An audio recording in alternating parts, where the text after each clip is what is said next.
ngomong ini kan dari NTT, dia nggak puas saya bilang bukan dari Papua, dia pergi ke Papua, cari muka di Papua. Ini nanti malu kalau jadi masalah besar ini, akan saya ungkap. Saya yang jadikan, namanya pun saya yang kasih nama, UKI Papua itu saya kasih nama, dengan Dirjen Binmas Kristen Protestan, Poltak Siahaan, sampai kami ke Bali, nyusun program kurikulum untuk UKI itu. Ini orang-orang baru, Yayasan Perguruan Tinggi Calvinis Ebenezer. Saya serahkan kepada Laurentius Renel, itu yang paling tahu, yang bersupport dana. Masih ada tinggal di Sorong dia, kalau belum mati.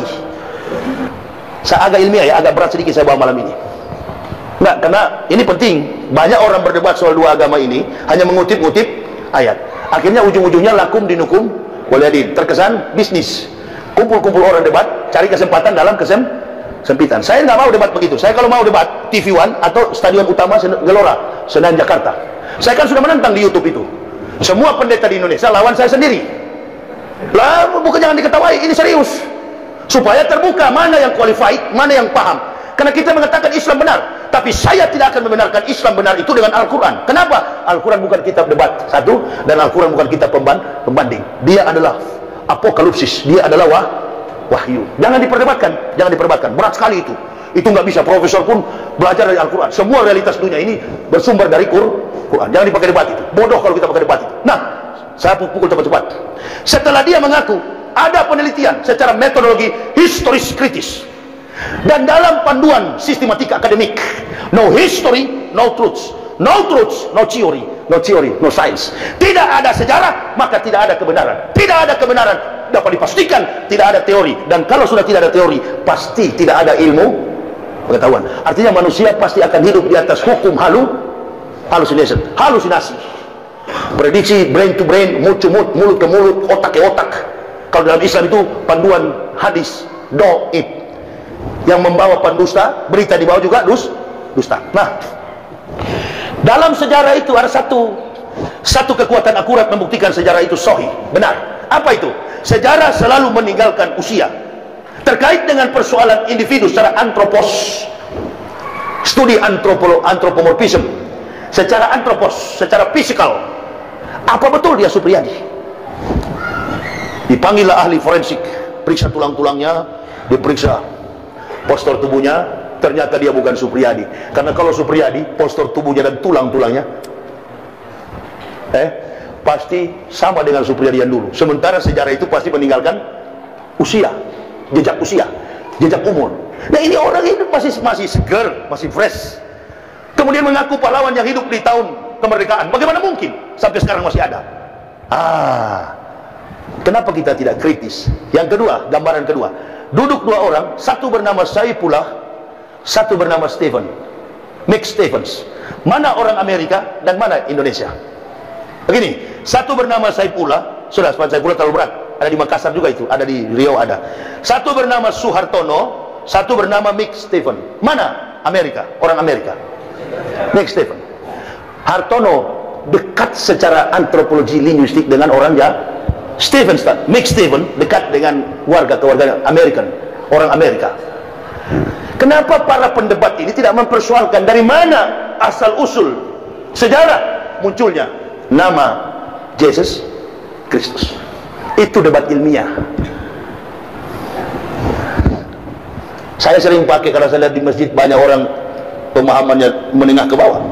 Saya sering bilang bahasa gamblang, bahasa simple logic. Di zaman Nabi Muhammad saja, dari Makkah dan Madinah, Masjidil Haram, Minal Masjidil Aqsa, sampai ke Masjidil Aqsa, nggak ada foto Nabi Muhammad dalam masjid. Sampai di Masjid Muhajirin Kota Surabaya, ada nggak?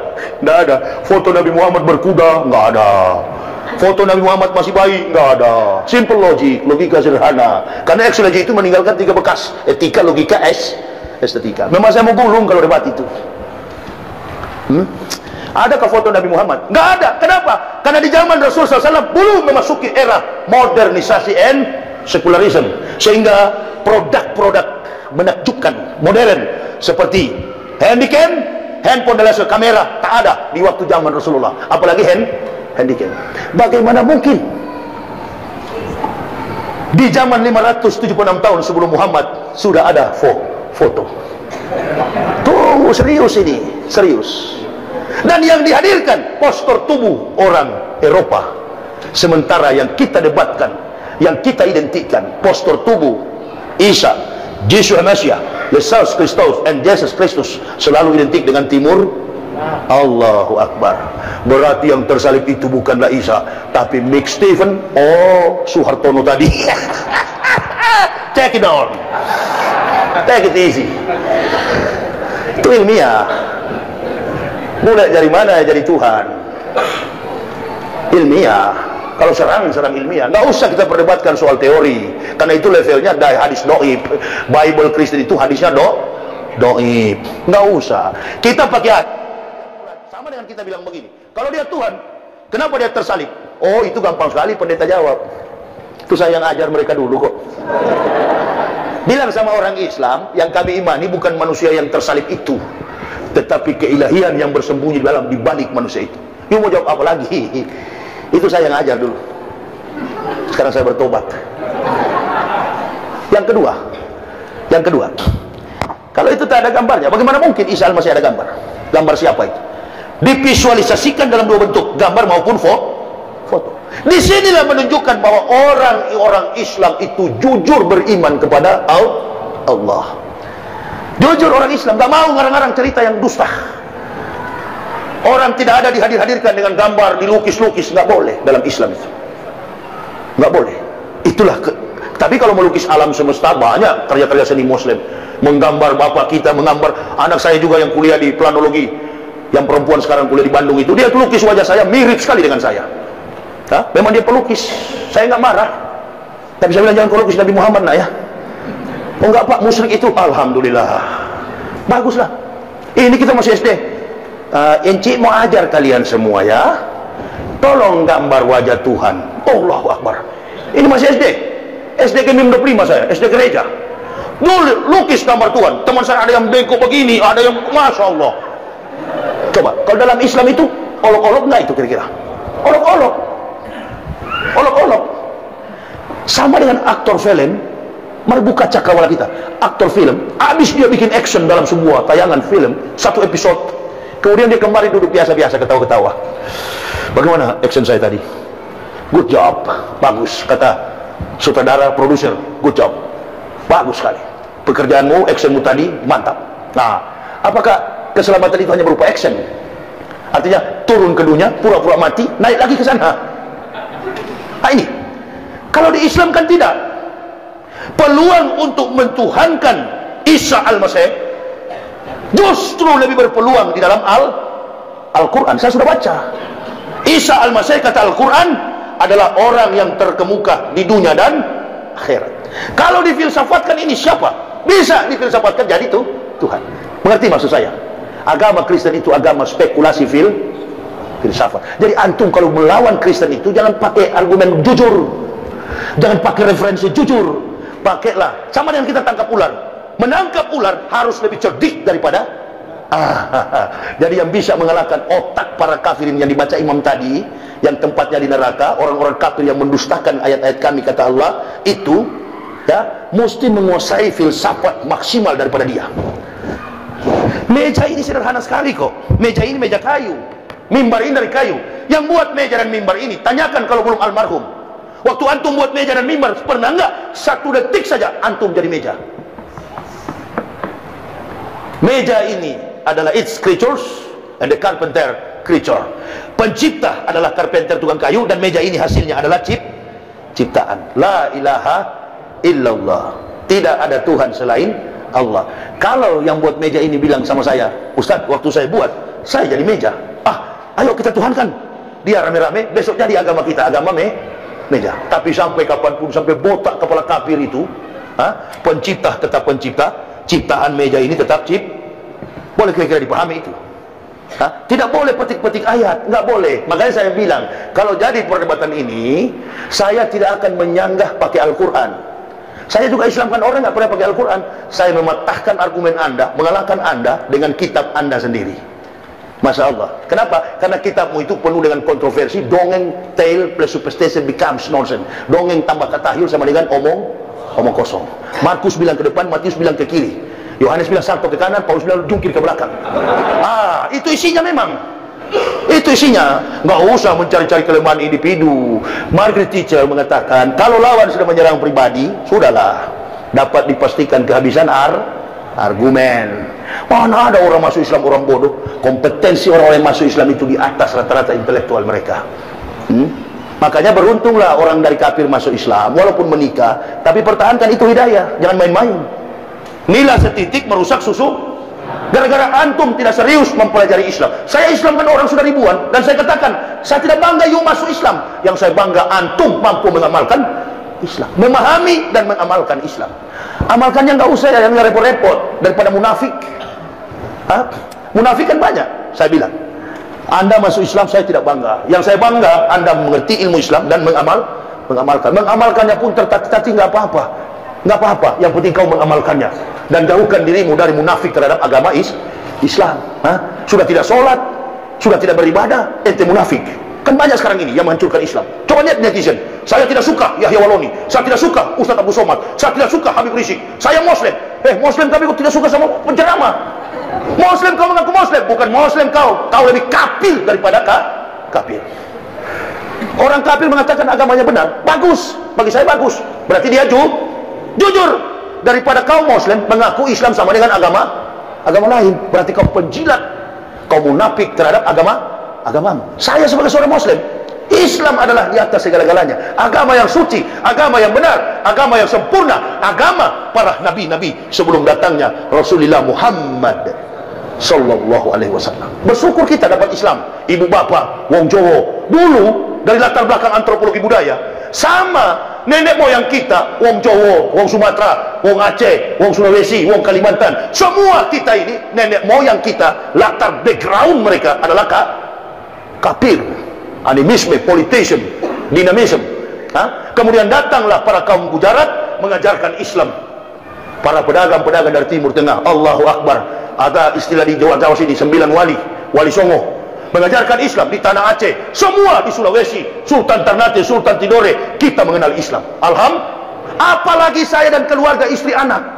Masya Allah, beruntung. Walau ana ahlal kitabi amanu wa taqaw laqafarna anhum sayiatihim wala adkalnahum jannati na'im. Sekiranya ahli kitab mau beriman bertakwa kepada kami hapuskan kesalahan mereka, lalu menempatkan mereka di surga-surga yang penuh kenikmatan. Allahu Akbar, Allahu Akbar.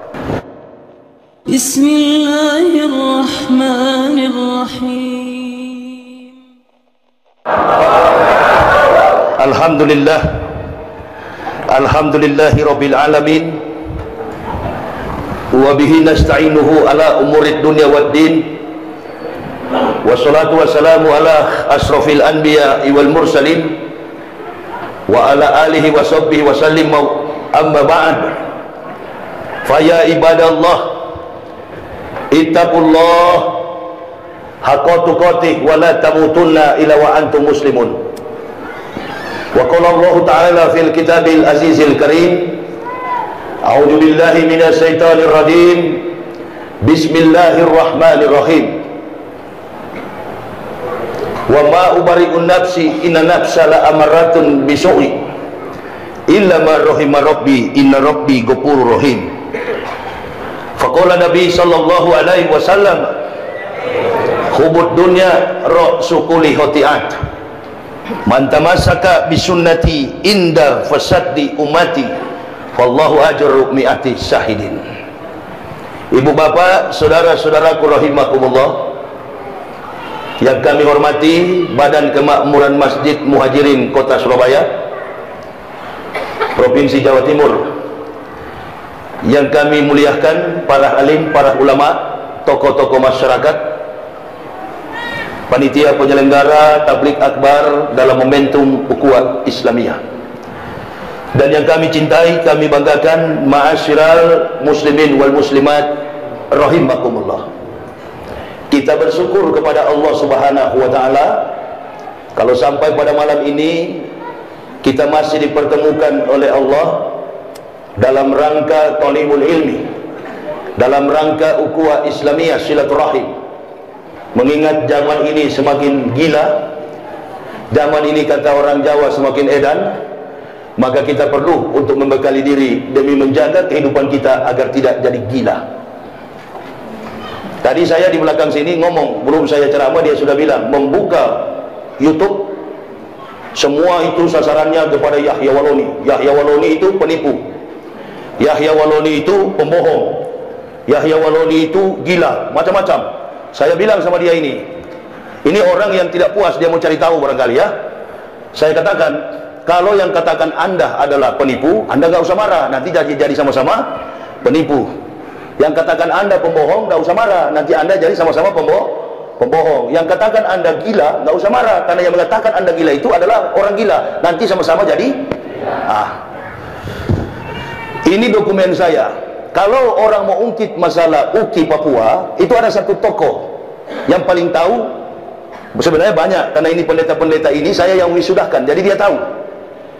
Bukan monyet yang Esra Soro itu, bukan. Antum makanya kalau saya mau ceramah nggak usah pancing-pancing begitu. Ya, saya ini bukan Yusuf Roni. Kenal Yusuf Roni? Pembohong dulu yang akhirnya berakhir di penjara. Harusnya orang Kristen tuntut secara hukum supaya kita debat di depan hakim, kan begitu?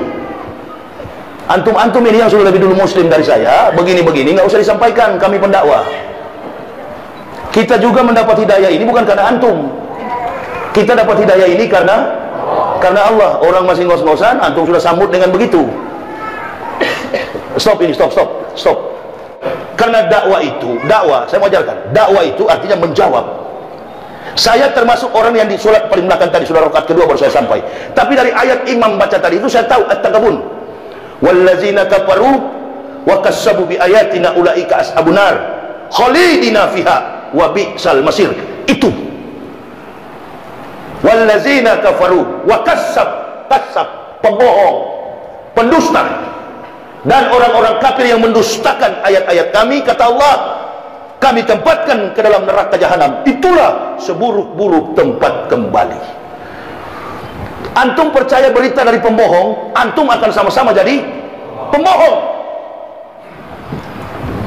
Sudah terlalu murah harga diri saya, pengalaman yang tidak saya alami, lalu saya ceritakan di depan manusia. Innalillahi, akan tersiksa. Barang yang saya tidak alami, lalu saya cerita. Oh, saya mantan ini, mantan itu. Nabi SAW makanya mengajarkan kepada umatnya, boleh menceritakan masa lalu, tetapi terkait dengan kebesaran Islam. Ini kan menyangkut kebesaran Islam. Nah, saya masuk Islam dengan segala macam kelemahan dan kekurangan, tidak mampu untuk berbuat bagi agama ini. Kemampuan saya, ada juga orang kafir yang masuk Islam dengan kemampuan finansial, mereka kemudian membantu dakwah. Jadi punya kompetensi, punya spesialisasi. Yang penting satu, ya ayyuhalladzina amanu in tansurullah yanzurkum wa yusabbit aqdamakum. Wahai orang-orang beriman, barang siapa menolong agama Allah, maka Allah akan menolongmu dan meneguhkan kedudukanmu. Kedudukan dalam hal apa? Termasuk kedudukan sebagai pribadi, rumah tangga, masyarakat, berbangsa dan bernegara. Kenapa? Karena rusaknya tatanan kehidupan bernegara saat ini akibat melalaikan perintah Allah, lebih mengutamakan mengandalkan kekuatan pribadi. Memuji-muji sosok pemimpin. Allahu Akbar. Saya tertarik dengan kalimat Mahfud MD yang dikirim-kirim Profesor Pancasila ini. Mana tisu? Sudah tidak protes orang, tisu pun nggak ada, kopi hitam pun tak ada. Apa kata Mahfud MD? Mahfud MD mengatakan profesor punya bidang spesialisasi, punya bidang kompetensi di bidang yuridis, hukum. Dia katakan apa?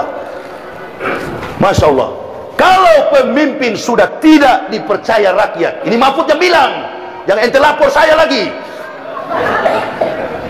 lebih baik mundur. Kan kita ini pernah sekolah semua, termasuk saya, walaupun nggak tamat SD saya. Orang kan bilang, SD di mana, SMP di mana, SMA di mana? Jawab sajalah, nggak pernah sekolah saya, buta huruf. Daripada capek kita menghadapi kafir.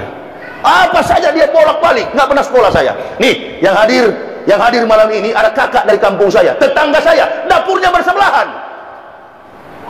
Wallahi, satu kampung, dapur saya dan dapur beliau sudah sama kakak beradik kami. Kakak saya jauh beliau ini dengan kakak saya yang mualaf perempuan di Manado, Heti, namanya Kak Santri Maili, bapaknya ustadz di kampung saya. Mereka di kampung saya cuma 11 keluarga. Saya tukang olok kalau mengaji. Makanya mereka heran, kok bisa masuk Islam? Saya masih kecil, ada satu keluarga orang Jawa, Jawa Timur ini, tinggal di Manado, di samping rumah saya, bersebelahan jalan raya. Namanya Wadi, bapaknya Ustadz. Satu waktu saya masih kecil, saya ikut Wadi. Karena saya bilang sama ibu saya, Mak, ini buku-buku dari Holland. Di dalam pelajaran Sunday School atau sekolah minggu, saya buka-buka, saya bilang, Mak, ini Tuhan Yesus pakai baju orang Islam. Kenapa pendeta-pendeta pakai jas? Memang dari kecil sudah kritis saya. Dan banyak teman-teman sepermainan saya beragama Islam. Baik-baik kita berteman. Bapak saya tentara sedang piket di Korem. Saya bilang sama ibu saya, ini Tuhan Yesus pakai baju, karena masih sebut Tuhan, Tuhan Kristen. Ya, nggak apa-apa, nanti di surga kan ada surga sendiri, orang Kristen kapling sendiri, neraka. Itu dia jengkel sekali. Antum kalau bertanya begitu, sana mau ikut yang kafir sana. Siapa yang tidak jengkel, dia sudah setengah mati pimpin jemaahnya, Yahya ambil jadi masuk Islam.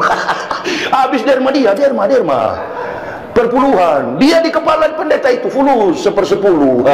Bayarlah. Ustadz mana ngomong-ngomong duit begitu, mau benjol tuh Ustadz itu. Tidak ada, ya. Ada beliau hadir tadi, usai saya langsung peluk. Sebentar beliau ngajak saya untuk makan ikan bakar. Panitia nggak usah repot. Ini bukan Ustadz imanuhum fi amplopihim, bukan. Nggak dikasih amplop, ngambek, nggak mau datang lagi. Memang niatnya untuk cari amplop. Malu kami murah tapi tak murahan, amplop tak mampu bayar kami. Ya, dengan logika sederhana, mana ada pendakwa dari Jakarta datang pakai mobil sendiri, sopir sendiri, dan sudah 13 tahun, alhamdulillah, sehat walafiat. Subhanallah, karena doa jemaah. Saya datang karena kecintaan kepada Islam dan jamaah. Itu. Beliau ini orang satu kampung, kakak saya jauh. Bilang sama ibu saya, kok Yesus pakai baju orang Islam, pendeta pakai jas, bahkan sampai mati pakai jas. Kepatu, dasi kupu-kupu, masya Allah, terkapar di peti mayat, berangkat ke neraka. Mau kemana kawan? Oma saya waktu meninggal dunia, ini tuh mereka jengkel sekali. Sudahlah, kita berhenti yang kemarin-kemarin, sudahlah, kampret dengan cebong itu nggak usah lagi. Di masjid ini juga pasti ada cebong, ada juga kampret. Udahlah, stop itu, nggak ada urusan itu. Sekarang kita fokus, karena kafir-kafir mau menyerang Islam, UAS dihantam. Ada urusan apa? Bukan masalah UAS saya bela, yang saya bela adalah masalah Islam. Kau kafir, dikit-dikit ulama Islam, hei, urus aja dombamu di sana, mau masuk neraka dan kau. Nah, baru bilang baru ada. Gelas kecil lagi, innalillahi. Air putih, bukan aku, bukan kopi, air putih. Sudah tertampak ini niat panitia di sini. Jadi kalau mau ukur keikhlasan panitia itu, suruh dia bikin kopi. Nah, itu. Kalau kopinya pahit, Allahu Akbar, amplopnya tipis itu. Tapi kalau kopinya manis, Allahu Akbar, amplopnya tebal itu. Ikhlas itu. Ustadz, minum kopi pahit dong. Iya, karena kau pelit. Saya suka manis, 13 tahun bu. Ibu tanya istri saya, 13 tahun, setiap hari setengah kilo, 20 sampai 30 gelas minum kopi. Lambung aman. Kalah sih siapa tak gendong itu, siapa? Mas Urip kalah sama saya jauh, 10 kali lipat di atas saya kalau minum kopi. Saya sehari sampai 20-30 gelas. Tanya istri saya, setengah kilo itu lewat. Gula, manis terus. Adakah saya penyakit lambung? Adakah saya terkapar di rumah sakit? Alhamdulillah, sampai hari ini nggak pernah mengidap penyakit gula. Yang lain takut-takut, jangan manis ya, cukup sedikit aja gulanya. Kenapa? Jangan Ustaz, gula naik nanti. Sudah hati-hati datang ke masjid, kaki tinggal diseret-seret, tangan begini. Kenapa? Tidak pernah olahraga. Bukan masa olahraga, saya olahraga juga, olahraga Arab. Dapat hidayah satu keluarga, sementara yang lain tempatnya adalah neraka. Saya di luar sana, tapi saya dengar ayat yang imam baca, wallazina kafaru wa kasabu bi ayatina ulaika ashabun nar khalidina fiha wa bi'sal masir. Tadi saya dengar orang-orang yang mendustakan ayat-ayat kami tempatkan mereka ke dalam neraka jahanam, itulah seburuk-buruk tempat kembali. Siapa maksud ayat itu? Para ahli kitab, para pendeta yang mendustakan ayat-ayat. Berdiri di atas mimbar, dengarlah firman Tuhan, padahal bukan firman Tuhan, tapi firman saya dan teman-teman. Inilah buktinya ada palsu, bohong, omong kosong, kemudian ayat-ayat yang kosong. Di sini ada angkanya, tulisannya tidak ada. Saya komentar di belakang, nabinya tidak sempat menulis, lagi malaria tropika. Nabinya tak sempat menulis, lagi mudik ke Jombang. Lalu apa itu ada ustaz referensinya? Komentar dari pendeta. Oh ada, masa ngarang, ada referensi. Pendeta juga yang ngomong, Dr. Sudarmo. Mereka ngomong, tidak usah malu-malu bahwa kitab yang kita percaya ini hanya buatan tangan manusia. Kita tidak usah malu-malu bahwa kitab ini hanya buatan tangan manusia. Nah, terkait dengan Natal juga, Natal Kristen, apakah itu tepat pada tanggal 25 Desember? Ini pendeta juga yang ngomong, bukan saya. Jangan marah sama saya. Ya, nggak boleh marah-marah sama saya lagi. Ini yang ngomong teolog dunia. Coba kau baca deh, mana yang muda ini, baca. Coba baca ini. Baca keras-keras, jangan dikira saya ngarang. Ini dari doktor siapa itu? Keras baca, supaya jangan dikira saya ngarang lagi. Baca, doktor yang keras. Inilah.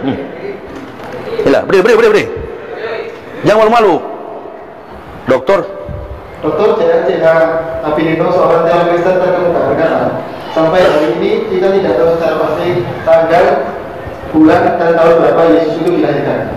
Lihat Abinino, ibadat Jumat dalam tahun pertama. Bagian Kebesaran Kristen, GBK, Jakarta, Jabatan 1 halaman 64. Nah, sudah jelas kira-kira. Saya ngomong atau Abineno? Abineno seorang teolog Kristen terkemuka. Saya cuma menyampaikan, kenapa ente marah sama saya? Kebongkar ya sehingga marah. Harusnya lurus atau masuk Islam, nggak usah marah sama saya. Dr. Sudarmo, James Steins, bahkan Barbara Tirings, peneliti naskah laut mati, The Dead Sea Scrolls, dia bilang apa? 20 tahun meneliti, mengadakan observasi pengamatan terhadap naskah laut mati, dan dihujat oleh umat Kristen Australia dari University Australia. Dia mengatakan Yesus tidak mati di tiang salib. Logikanya sederhana. Di dalam keterangan Bible, waktu Yesus katanya tersalib, tanah terbelah dua, orang mati bangkit kembali. Saya tulis dalam buku ini, waktu dia bangkit, ini orang mati bangkit, apakah pulang kampung atau bobok lagi dikubur? Setiap peristiwa besar pasti ada monumen yang dibangun, betul? Surabaya dikenal dengan takbir Bung Tomo.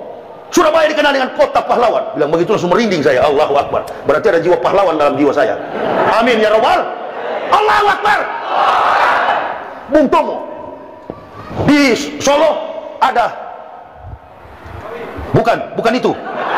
Ada Soekarno yang lagi membaca, memberikan pandangan ironis bahwa kita harus banyak kali kemudian hari akan ada pemimpin yang tidak mau. Itu yang maksud ibu di belakang. Membaca supaya wawasan luas. Tidak ada. Memangnya gampang menyampaikan,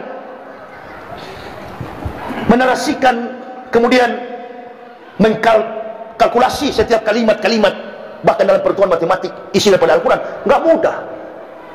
Al-Quran ini sumber dari segala macam kompetensi ilmu, termasuk yang saya bilang tadi, Dr. Maurice Buckley. Sudahlah, pulang sajalah, menyerah sajalah, masuk Islam. Kita bilang begini, salah satu contoh di mana Islam benar, lepas dari pengetahuan kita tentang ayat-ayat suci Al-Quran, tapi dalam fakta dunia, penduduk bumi ini 8 miliar, umat Islam itu minoritas. Umat Islam itu cuma 1,7 sekian. Tapi kenapa kafir-kafir ini bersekongkol? La tazidana asadana si adawata lillazina amanu yahuda wallazina asyrak. Al-Maidah. Sesungguhnya yang kamu dapati yang paling keras permusuhannya dengan orang beriman, Yahudi wal musyrik. Yahudi dan musyrik. Musyrik itu apa? Orang di luar agama. Mereka bersekongkol dan sekarang terbukti yang mengepung Islam, komunis, Yahudi, Kristen. Masya Allah. Begitu mereka kepung, sampai di instansi pemerintah sekarang sudah masuk ke dalam. Dulu kita kalau berdoa, ada acara apa saja, Masya Allah, 6 presiden di zaman dulu saling menghormati mayoriti orang Islam. Acara apa saja, tasyakuran, acara HBI Hari Besar Islam, selalu yang dihadirkan adalah ulama-ulama munajat kepada Allah dalam konteks doa menggunakan speak Arabic, bahasa Arab, atau doa dalam bahasa Islam. Sekarang tembus sampai ke gedung-gedung BUMD, BUMN pemerintah. Allah Bapak, Alamak. Saya dapat WhatsApp-nya di Garuda. Yang di bawah ini orang Islam tidak menghormati lagi kepada umat yang mayoritas. Apa sengaja dibuat? Apa mungkin ada satu manuver politik karena didukung dan dibantu oleh stakeholder? Ini sudah nyata-nyata. Sila kelima, kalau kita bermain-main dengan Islam ini, yang akan dipakai oleh Allah adalah alam dan malaikat. Ma'asabah bimusibatin illa biidnillah. Kemanapun ente bermain, bermunafik terhadap agama ini, wahai para pemimpin, anda akan berhadapan dengan kerugian besar. Alam akan marah, Allah akan perintahkan alam untuk menjatuhkan musibah.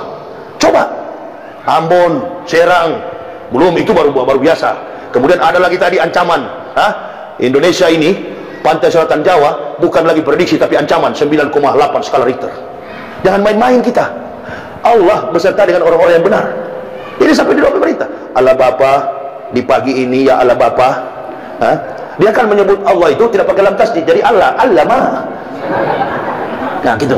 Padahal ini kata tulisan Allah ini dari A, lam, dia menggunakan lam tasdid. Seharusnya dia kalau pakai kata Allah itu harus menyebutnya sesuai dengan tuntunan dalam studi lineage Arabik atau studi Timur Tengah. Dia menggunakannya Allah. Jadi boleh sebenarnya Departemen Agama usulkan L-nya satu saja, Allah. Betul kan? Karena tidak sesuai dengan prosedur lineage dalam sebuah diftong atau tajwid yang kita pelajari sebagai makhrajnya. Begitu ya kalau dalam bahasa Arab kan? Nggak usah ragu dengan Islam. Maksud saya apa? Segala sesuatu yang kita pikirkan dalam Islam itu yang terjadi. Allah hanya mengikuti apa keinginan hambanya. Berpikir baik, the positive thinking, you success. Berpikir ke depan positif, insya Allah baik ke depan. Tapi melihat fenomena kehidupan kita, baik dalam sistem bernegara, sudah menunjukkan, kalau boleh saya pakai, saudara saya punya kata, punya kalimat, saya pinjam istilah Rocky Gerung, sudah tidak ada lagi kehangatan bernegara. Ada apa? Karena ada 4 orang yang paling penting dalam kehidupan bernegara ini. Bahkan berislam pun ada 4 peran. Nabi katakan, Nabi sudah mengajarkan 1500 tahun yang lalu, tertibnya dunia, kiwamud dunia, tertibnya dunia bi arba'ati asa, bergantung kepada 4 orang. Masya Allah. Yang pertama, bi ilmi ulama'i, ilmu para ulama. Jadi yang menertibkan dunia ini, memberi keteraturan, ketertiban, ketatanegaraan yang sebaik-baiknya adalah bergantung pada ilmu para ulama. Kenapa ilmu para ulama? Karena Al-Quran itu tidak bicara surga dan neraka saja. Di dalam mengandung fakta sains and teknologi. Perhatikan, saya uraikan secara sistematis, kontekstualis, teologis, and rasional. Salah satu tokoh berasal dari Perancis, ahli kandungan.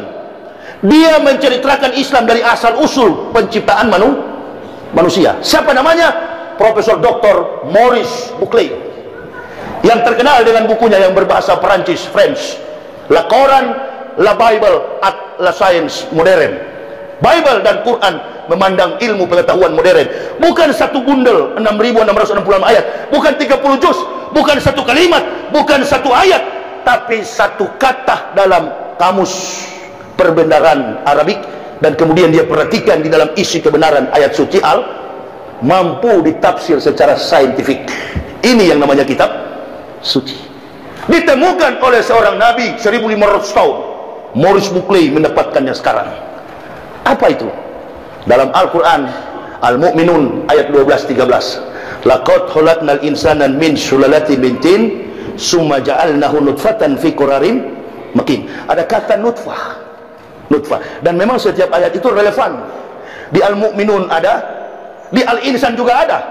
Laqad khalaqnal insana min sulalatin min tin, summa ja'alnahu nutfatan fi qararin makin. Di Al-Insan juga ada. Inna khalaqnal insanan. Ada. Jadi relevan. Sesungguhnya Allah menciptakan manusia dari setetes mani yang bercampur. Nutfah itu setetes air mengandung berjuta-juta sel telur. Lahirlah saya dan ibu bapa. Nah, kata nutfah, hanya satu kata mampu meletakkan sebuah pemahaman yang kuat terhadap hadirnya makhluk yang namanya manusia. Kalau jadi debat nanti, saya tidak mau debat di Surabaya, skopnya kecil. Dan saya tidak akan menantang kalau cuma Soro itu jauh. Waktu saya dulu di pendeta itu bukan kelas saya itu kelas layang, the weatherweight. Saya sudah kelas berat, weatherweight itu kelas, bukan lawan debat saya. Ini susahnya kan, goblok disuruh maju, yang pintar tiarap. Nah, ini susahnya. Muncullah yang profesor-profesor supaya imbang, kan begitu. Memangnya orang yang masuk Islam itu orang bodoh? Beda, men. Yang keluar dari Islam murtad itu dua persoalan. Kalau bukan Indomie 1 bungkus, beras 1 liter. Hey, saya dan keluarga ini bukan mu'alaf. Mu'alaf itu dalam kamus bahasa Arab itu, mu'alaf itu orang yang dibujuk hatinya. Saya dan keluarga, our family never confuse our belief but coming back to the truth. Kami sekeluarga bukan pindah agama, bukan dari Kristen masuk Islam, bukan Islam yang masuk ke kami. Jadi kami tidak cocok. Posisi mu'alaf itu ada pada Al-Baqarah, innallazina kafaru sawa'un alaihim a'ansartahum am lam tunsirhum la yu'minun. Tapi kami ini di Al-Anur, laqad ansalna ayatin mubayyinatin wallahu yahdi may yas'u ila siratim mustaqim. Siratal mustaqim, walking on the right track. Allah memberikan jalan yang lurus. Jadi dari laqad ansalna ayatin, mempelajari bagian demi bagian terkait dengan pandangan sains yang terungkap dalam Al-Quran. Maka Maurice Buckley katakan, ini yang orang kafir kan asumsinya dia, Holy Quran itu katanya ditulis oleh Muhammad.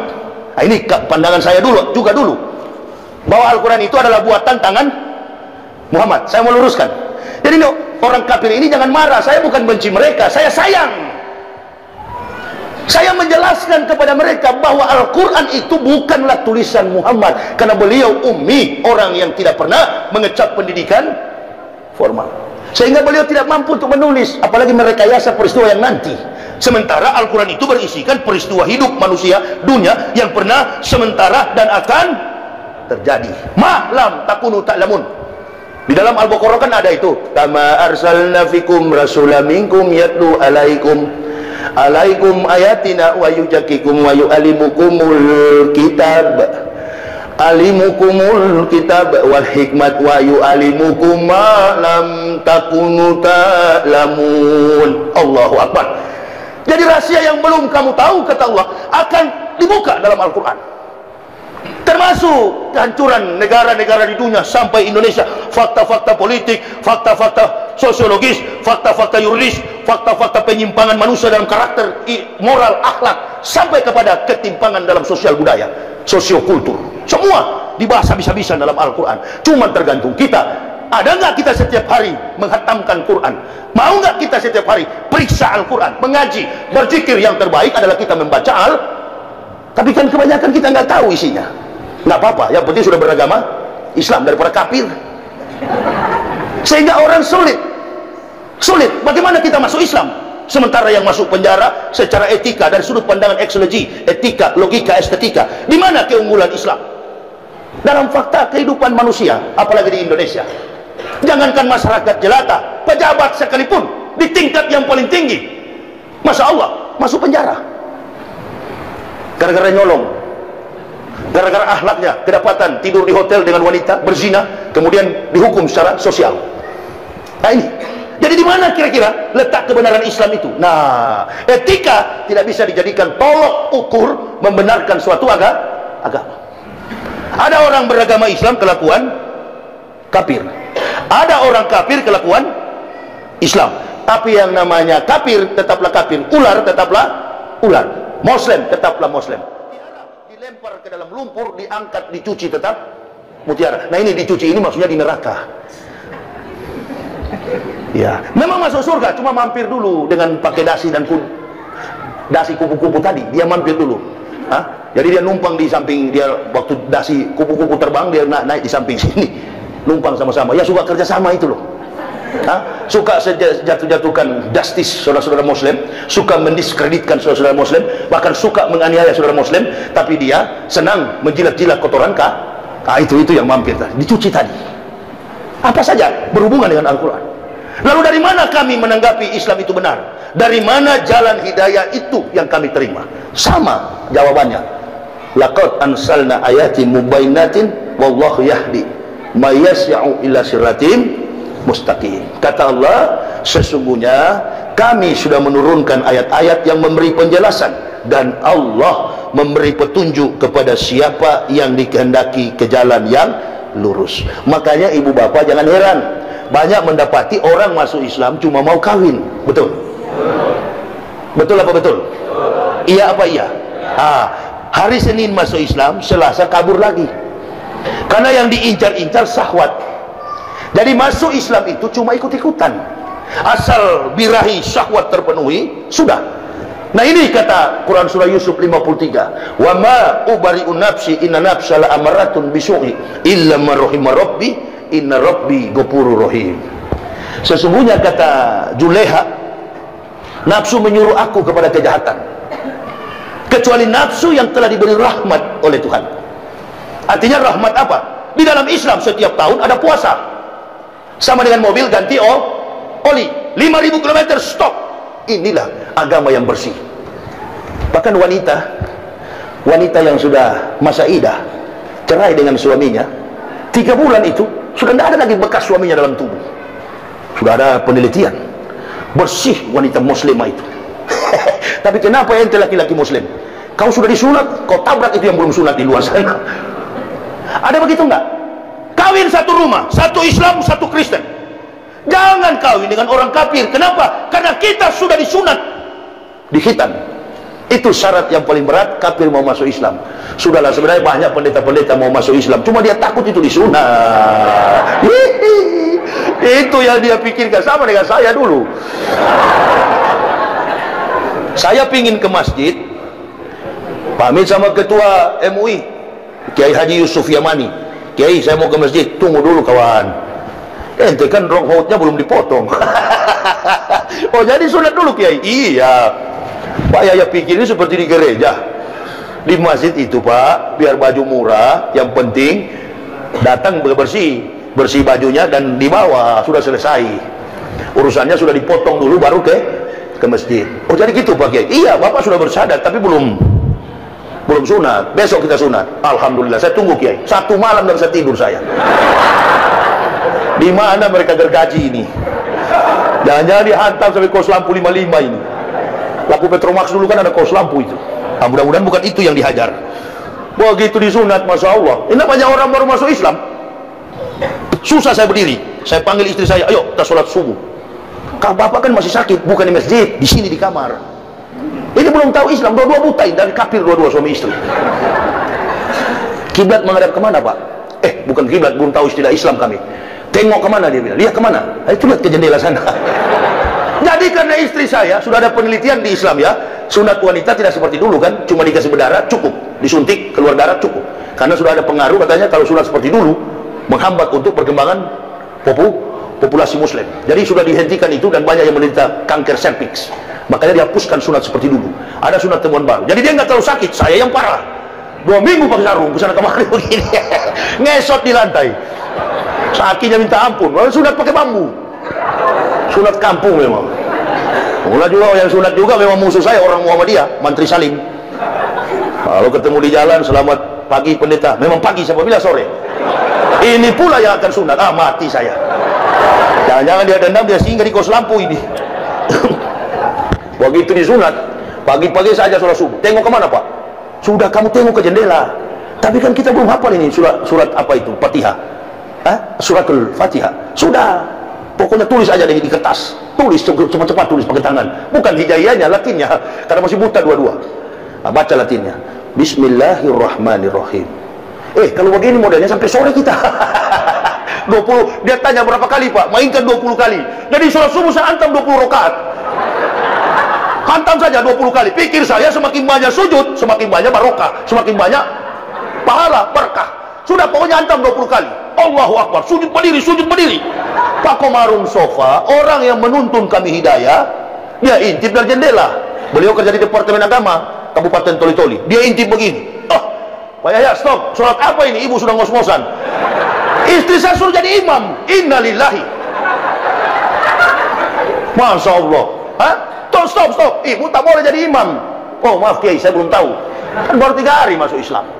Arah kiblat tidak tahu. Bahkan suratul Fatihah tidak hafal, istri saya suruh jadi imam. Bayangkan itu. Tapi nggak apa-apa, di hadapan Allah kami benar, karena tidak daripada ente sholat subuh, sholatu khairum minan naum. Padahal rumah cuma berapa meter sih datang ke masjid. Mana kira-kira yang betul, yang mantan kafir tadi atau ente? Benar kami di hadapan Allah, ditertawakan kami oleh makhluk. Nggak apa-apa, karena belum tahu. Begitu habis sholat, Pak Komarun cepat-cepat jam 7 pagi sebelum ke kantor dia bawa buku warna kuning, tuntunan sholat, zikir dan doa secara lengkap. Belum sampai zuhur saya sudah hafal beberapa ayat-ayat pendek, suratul Fatihah sudah di luar kepala. Saya bilang istri sholat subuh, minggir kau, saya jadi imam. Sampai sekarang mudah untuk memahaminya, karena keteraturan dalam sistem dunia sekaligus komparasi dengan keilmuan ayat-ayat suci, relevan, sistematis, kontekstual dalam segala bentuk realita dunia. Jadi kami begitu menemukan itu, pelajari. Karena guru saya katakan, al-ilma bil kasab labin nasab. Bayaya, ilmu Islam itu bukan bergantung lamanya orang memeluk Islam atau barunya dia. Ilmu itu dari belajar. Al-Islam ilmi, Islam itu ilmu. Nah memang betul terbukti, orang Islam biar buta huruf, dia bisa pergi berhaji karena dia bisa membaca Al-Quran. Nggak apa-apa buta huruf Latin, tapi tidak buta huruf hijaiyah. Nggak apa-apa. Memangnya di surga sana ditanya siapa Tuhanmu? Nggak begitu. Man rabbuka, pakai bahasa Arab. Nanti kafir dengar, oh masa malaikat bahasa Arab. Ya memang bahasa Allah itu. Firman. Isa di dunia bahasa Arab, Moses di dunia bahasa Arab, Ibrahim di dunia Aramik, Arab sekarang modernnya. Dulu Aramik, Hebreu, nanti baru setelah London Inggris menyerahkan kemerdekaan kepada Yahudi, Israel, barulah muncul bahasa Hebreu 1947. Banyak dipakai oleh Sandi Mossad. Abjadnya itu memang hampir sama dengan hijaiyah. Alef, bet, gimel, dalet, he, waw, sayin, ketet, yod, kaf, lamet, men, nun, samek, ayin, pesade, kof, resi, shin, tau. Hampir sama dengan hijab. Penulisannya pun dari kanan ke kiri. Allahu Akbar. Dan tidak menggunakan sakal, tidak menggunakan huruf hidup, vokal. Dia semuanya menggunakan konsonan, huruf mati. Kalau di Islam itu ada satu kitab pernah saya pelajari, gundul, sorogan, tanpa sakal, tidak berbaris. Kalau dia A seperti X begini, A. Tapi kalau mau masuk ke sini dia patah ke bawah. Itu alif, untuk alif. Kalau kita di Islam alif. Makanya bahasa Ibrani banyak sinonimisasinya, persamaan kata dengan bahasa Arab. Yahudi menyebut tempat sembahyang itu bukan sinagoge. Tempat sembahyang dalam bahasa Ibraninya Bet Tepilah. Bet Tepilah. Sekolah-sekolah Yahudi dinamakan Bet Hamidros. Hamidros. Kalau bahasa Islam Madros. Madrasah. Madrasah itu jamak sekolah-sekolah Islam, sekolah-sekolah. Hamidras, midras, madras menyebut Allah yang tunggal, Ehad, Elohim, Ehad, Yahweh Ehad, Yahweh Ehad, Allah yang Esa. Di dalam bahasa Arab disebut dengan apa? Ahad, Ehad, Ahad, Ehad, Ahad. Nah, silsilah agama Yahudi yang sampai saat ini lain dengan agama Yahudi yang dulu, Israel yang dulu. Israel yang dulu itu adalah agama tauhid. Hanya 12 pengikut Nabi Isa alaihissalam. Dari 124.000 Nabi, 123.999 Nabi gagal menuntun manusia ke jalan yang lurus, ke jalan agama tauhid. Hanya satu yang berhasil, Nabi kita Muhammad Sallallahu Alaihi Wasallam. Nabi yang terakhir gagal itu dari 123.999 Nabi bernama Yeshua Hamashiach atau Isa Al-Masih, dalam bahasa Kristennya Yesus Kristus. Tapi jauh panggang dari api antara langit dan bumi. Apabila kita menghubungkan antara Isa dengan Yesus, Yesus dengan Isa, tidak ada hubungan. Tidak ada hubungan Isa dengan Yesus. Nggak ada hubungan. Kenapa kita menyebut-nyebut itu Yesus, Isa? Nggak ada. Dulu kita pernah terjadi satu peristiwa yang memalukan. Ada seorang dari Pulau Jawa yang mengaku pahlawan Supriyadi. Betul. Seluruh stasiun TV swasta di Indonesia memberitahukan ke publik, bahkan ada yang percaya, setengah percaya, tidak percaya. Lalu dicari tahu apa betul ini orang ini adalah pahlawan Supriyadi. Cara salah satunya, metodologi yang digunakan adalah historis kritis. Nah, untuk memahami terkait dengan Islam dan Kristen, jangan menggunakan pandangan alegoris, memetik-metik ayat, membanding-bandingkan dengan ayat. Sehingga ada etika, ada tartil untuk membaca itu. Baca Al-Quran pun orang Islam tidak sembarang. Saya pernah ceramah di Darmo itu, sudah tua-tua, begitu saya masuk di Masjid Al-Falah Darmo, saya bilang sama pengurusnya, itu yang di ujung itu mualaf ya, karena baru belajar, sudah rambut putih, sudah beruban sampai jenggotnya putih. Ba'da. Saya tanya, itu sudah dari mualaf ya? Bukan Ustaz, itu mantan kepala ini, kepala itu. Sudah orang Islam baru ikro 1, untung belum mati. Baru ikro 1. Waktu jadi pejabat sibuk nolong, lupa belajar Masya Allah. Di situ kan paling banyak ribuan mualaf di Darmo itu. Setiap hari Minggu jam 8 kalau nggak salah itu, hari Ahad pagi itu ada pertemuan para mantan-mantan kafir. Puluhan ribu di situ mengislamkan orang Kristen. Masjid Al-Falah Darmo. Ya di ujung saya kira mualaf, bukan mantan kepala dinas. Waktu di dunia sibuk nyolong. Inilah munafik-munafik. Dia kalau masih tugas begini, Allahu Akbar, pakai Irjen Pol, pangkat Jenderal Angkatan Darat. Wah, waktu dia masih aktif, mana nih? Berapa kok? Ini sekian M. Siap kok.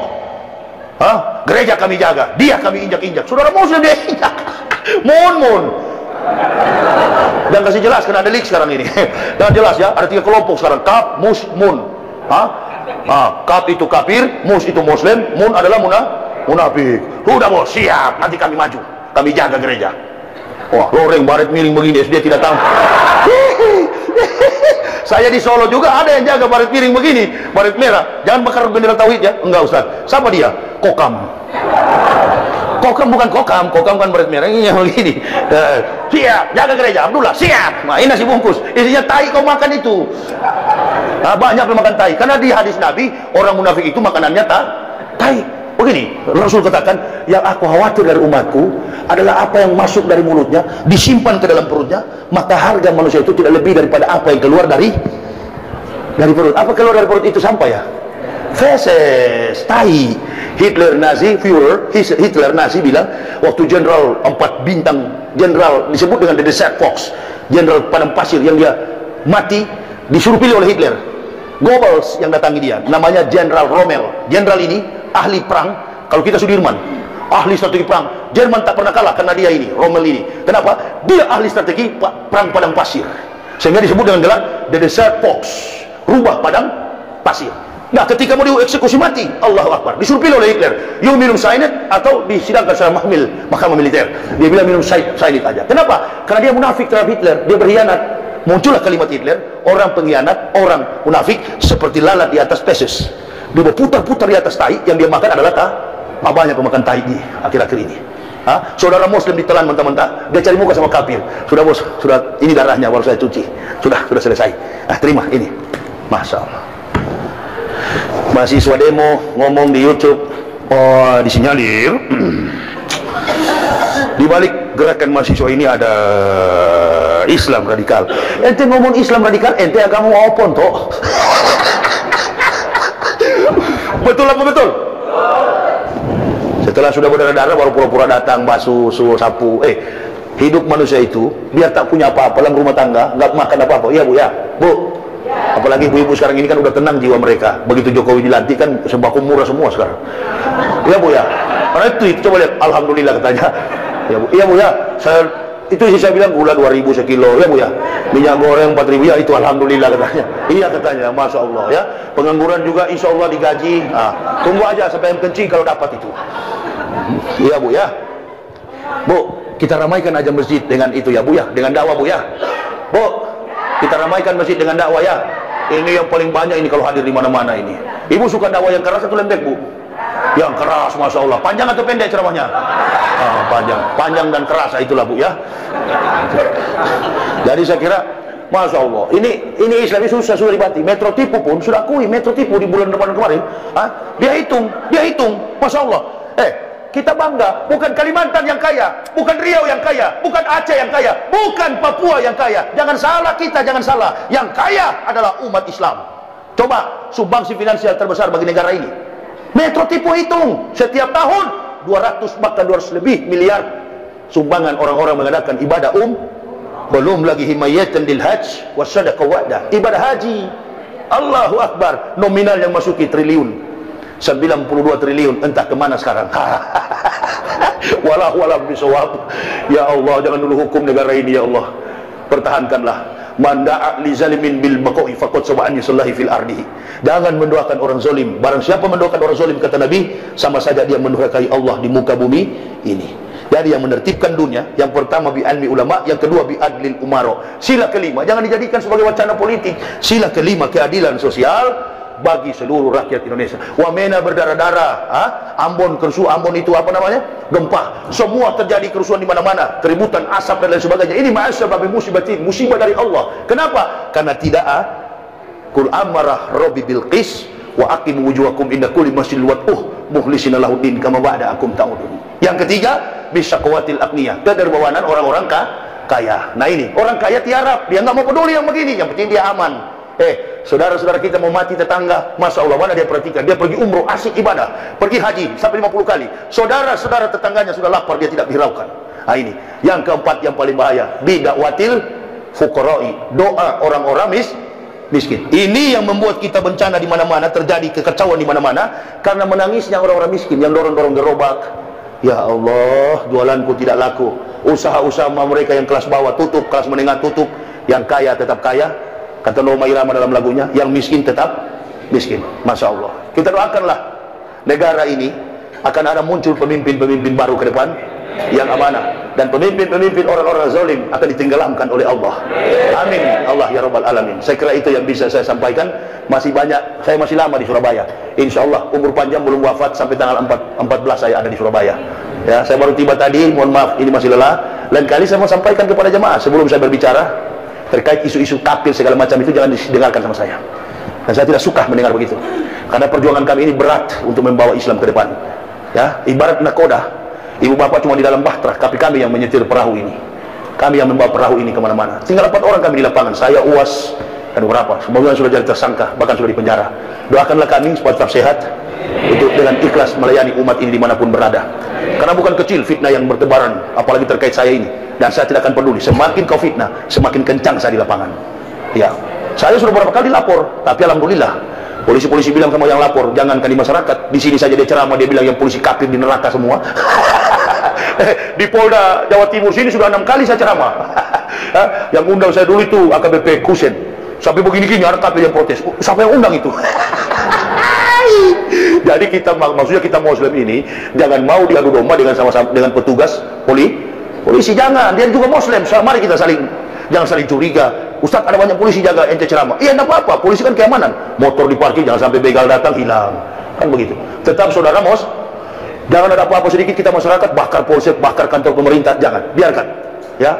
Segala persoalan diselesaikan secara persuasif Islam dengan komunikasi yang baik. Tokoh-tokoh agama, tokoh-tokoh masyarakat duduk bersama dengan petugas. Tunjukkan kepada provokator, kafir, bahwa kami sesama Muslim, walaupun beda pekerjaan, kami damai, akur. NU, Muhammadiyah, Banser, FPI, mari bersatu. Sudah beberapa tempat saya persatukan FPI dan Banser, nggak ada lagi. Saya ceramah di Solo, turun dari Gunung Lawu, di bawah ada acara NU. Masya Allah, saya lewat situ buka kaca, datang itu yang saya bilang begini tadi. Assalamualaikum Ustaz. Waalaikumsalam. Jangan bakar bendera tauhid ya. Insya Allah tidak, Ustaz. Lewat saya situ, pengawal saya sudah lari duluan. Nanti sudah di lampu merah baru berhenti. Ada apa Ustaz tadi? Kenapa dihentikan? Enggak. Saya bilang dia kasih salam sama saya. Nah, karena mereka tahu bahwa sudah selesai pilpres, bersatulah kita. Amin ya Rabbal. Stop itu. Kemarin kita beda pilihan, ya. Yang pilih Jokowi juga pasti ada di sini, cuma 2-3 orang. Ada ini. Ada. Tapi kebanyakan kalau saya lihat saya bisa deteksi, ini kebanyakan 02 di sini. Doakan saja, Pak Jokowi kan 2 sampai 2024. Insya Allah kedepannya kan ada Anies Baswedan, kan begitu. Ada Gatot Nurmantio, kan begitu. Tidak, kalau Allah sudah buat begini, ikuti apa maunya Allah. Jangan kita pakai kita sendiri. Ya, Pak Prabowo juga mungkin ditakdirkan belum memimpin Indonesia, nggak apa-apa. Kita sudah perjuangkan, tapi kita tetap bersandar pada kekuatan Allah. Bagi ibu bapak, insya Allah saya membawa buku saya ini dengan judul Kebenaran Islam Menurut Mantan Pendeta. Jadi antum tanya-tanyakan tadi, dalam buku ini lengkap. Ya, biodata saya lengkap. Saya bukan Yusuf Roni, bukan Saifuddin Ibrahim. Ini surat pendeta saya. Saya resmi sebagai pendeta GKI. Ada ini surat pendeta. Dan dosen di Universitas Balikpapan. Pernah detik-detik terakhir saya masuk Islam, saya sempat jadi pendeta di Balikpapan. Semua dokumen saya lengkap. Ya, silakan kafir fitnah. Saya tidak akan balas. Ini mau pancing supaya saya keluar di YouTube. Saya nggak suka begini. Ini orang cari makan melalui Di Indonesia ini banyak yang cari makan jadi kaya, bisa beli mobil Lamborghini karena saya lain, saya ustaz. Saya mencari nafkah dengan izin Allah, dengan keringat dakwah, tapi tidak meminta-minta. Perhatikan, yang datang ke masjid minta-minta bilang mualaf, itu bukan mualaf, kuwalat. Di Islam ini tangan di atas lebih mulia daripada tangan di bawah. Saya memberikan ilmu kepada bapak ibu. Kenapa saya bawa ilmu ini? Karena saya punya mobil itu dari Jakarta, pernah saya coba di masjid, saya taruh air wudhu di masjid, saya starter tidak hidup. Oh, rupa-rupanya jangan pakai air wudhu, pakai pertalit. Apalagi sekarang sudah susah premium. Mak mengerti maksud saya? Kalau bisa pakai air wudhu, buku ini gratis. Tapi karena tidak pakai air wudhu, bayar. Iya, kalau minta-minta nggak boleh. Tapi kalau sudah disiapkan panitia, apa boleh buat? Saya kira begitu ya. Itu saja yang bisa saya sampaikan. Bagi yang berminat dengan judul kebenaran Islam menurut mantan pendeta, inilah kebenaran. Jangan pakai YouTube begini, YouTube begini ini biar buta huruf jadi profesor. Kalau antum merasa benar, tulis, tantang buku ini. Dulu ada SBY menulis buku, ada Source Adi Condro, filsuf dari Jogja, Gurita Cikeas, betul kan? Gurita Cikeas. Seminggu kemudian ditantang oleh SBY, tumbang buku itu. Nah, ini kebenaran Islam menurut mantan pendeta. Ada 19 judul buku yang saya tulis. Ini yang salah satunya, Amparan Salaman. Setiap buku saya ratusan halaman. Antum kalau mau tantang saya, tantang dulu yang satu ini, baru 18 buku lagi kau tantang. Amparan Salaman, ada sambutan Prof. Buku resmi, bukan buku liar, ada international series book number. Lulus ke Pustakaan Nasional. Di negara dalam undang-undang apa? Orang sudah menulis 25 judul buku berhak mendapat gelar profesor. Sudahlah, itu dia tidak berguna. Orang tahu kemampuan antum siapa. Di Indonesia ini kan banyak orang ngomong ini, itu, ini, bahkan ngaku doktor. Ya, saya ini doktor, kau bukan. Itu di televisi, ban Vespa putih di kepala. Iya. Ya, Rocky Gerung bukan dokter. Rocky Gerung itu orang satu kampung. Tanya Kak Santri ini, teman saya. Dia orang Teling itu, adanya profesor dekan di Fakultas Sastra Eksaktah di Unsrat. Rocky Gerung itu bukan profesor, tapi dia 3 kali diundang Perancis untuk ambil program doktoral. Dia nggak mau. Dia bilang nggak perlu dengan ijazah. Sama juga dengan saya begitu. Daripada ribut-ribut, pernah saya mengaku, Ustaz, ini ada anak, Ustaz minta pendidikan Ustaz di mana? Saya bilang saya tidak tamat SD. Tulis aja buta huruf. Betul nggak? Betul nggak? Sudah jengkel saya. Sudah terpengaruh dengan kafir. Kok bisa nggak tamat SD tapi bisa jadi dosen ya? Nggak tahu kenapa begitu. Begitu ya. Orang-orang ini, pendeta-pendeta ini, ada yang sudah di neraka, ada yang masih hidup di Papua sana, jadi tahu. Dia yang ngomong-ngomong ini kan bukan dari Papua, yang ngomong-ngomong ini kan dari NTT. Dia nggak puas saya bilang bukan dari Papua, dia pergi ke Papua, cari muka di Papua. Ini nanti malu kalau jadi masalah besar ini, akan saya ungkap. Saya yang dirikan, namanya pun saya yang kasih nama. UKI Papua itu saya yang kasih nama. Dengan Dirjen Bimas Kristen Protestan, Poltak Siahaan. Sampai kami ke Bali, nyusun program kurikulum untuk UKI itu. Ini orang-orang baru. Yayasan Perguruan Tinggi Calvinis Ebenezer. Saya serahkan kepada Laurentius Renel. Itu yang paling tahu, yang bersupport dana. Masih ada tinggal di Sorong dia, kalau belum mati. Ini sebenarnya saya malas membuka-buka begini. Yang saya bukan mau cari-cari apa juga jaminan saya keluar sakit hati karena saya keluar dengan usia muda, energik dan yang berguna, kemudian jadi keuntungan bagi agama Islam. Nah, itu yang mereka jengkel. Masuk Islam pun saya tidak ada mau. Oh, hati-hati dengan Yahya, jangan dia tipu umat Islam. Siapa panitia masjid yang kebanyakan tipu saya? Datang saja Ustaz, nanti kami kasih sekian. Sampai habis ceramah tidak ada. Ya, nggak apa-apa. Bukan itu niat saya, karena saya bukan Ustaz amplop. Nah, tapi kali ini ya kalau sudah disiapkan apa boleh buat kan boleh. Silakan, nanti ada di luar sana di mobil saya ada istri saya yang akan melayaninya. Saya kira kajian kita sampai di sini. Insya Allah besok kita jumpa lagi di masjid yang sebelah. Apa itu? Erwin. Nurul Islam. Jauh lah sedikit sih. Sekali lagi hati-hati bicara. Kami ini tidak mudah pekerjaan kami ini.